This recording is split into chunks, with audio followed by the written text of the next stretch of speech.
Okay, so we have yet another resignation in the Trudeau government, and that is Gerald Butts. And this just indicates how rotten to the core this government actually is. Now, this whole time, this government has been an embarrassment from its very inception. From the very beginning, like from almost day one, this government under Trudeau has just been a complete embarrassment and a complete awash with mismanagement and misappropriation of funds and just basically not listening to the people and doing very poor politics. Yet it's still here in its fifth year, still viable, and that's because the Canadian media is giving it largely a big pass. Now, there's 5 investigations going on, ethics investigations into the Trudeau government. Now, if that isn't enough, we also have now cabinet ministers resigning, advisors are resigning, right? And we have more evidence that this government is obstructing justice and is conducting business in a corrupt, unprofessional manner. It's still very viable that this government is going to last until November 19th. Now, it shouldn't. I mean, this government should be under much more intense scrutiny than it is right now. We have, in Ottawa right now, we have a yellow vest truck convoy that's getting very little attention. We also have some economic data that's been postponed or suppressed.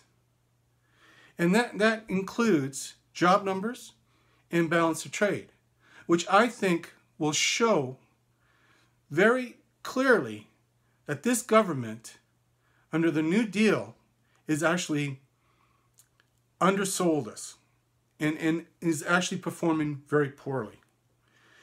These numbers have been, the numbers that should have been published in February are now been pushed back to March. This is unprecedented. I don't think this ever happened in Canadian history, that numbers have been withheld for a whole month. Must indicate that they've got to be some pretty bad numbers.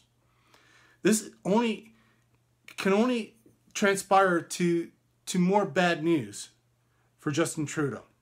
And that's probably the prime reason why these numbers are not being published. We also have a unbelievable situation where the carbon tax, this unholy, totally unpopular carbon tax, is still being pushed by the Trudeau government.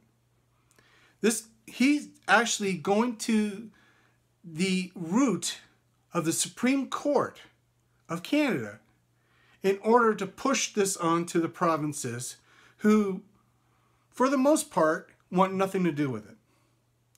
Now this, I mean, it just shows the level of how much damage this guy is willing to do to Canada. Because, quite frankly, everywhere this carbon tax has been applied has just been disastrous. So there's no reason to think that it's going to work here in Canada. And it just simply won't. There's no rationale reason to say that this is going to work.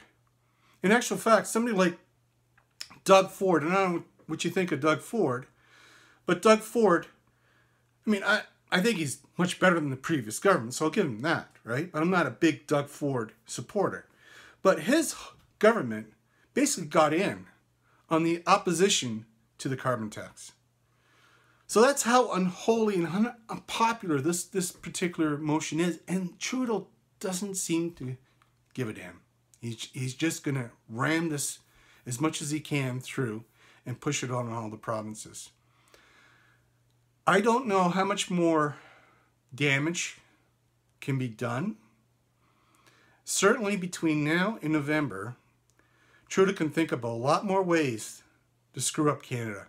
And I honestly believe that that is his mission.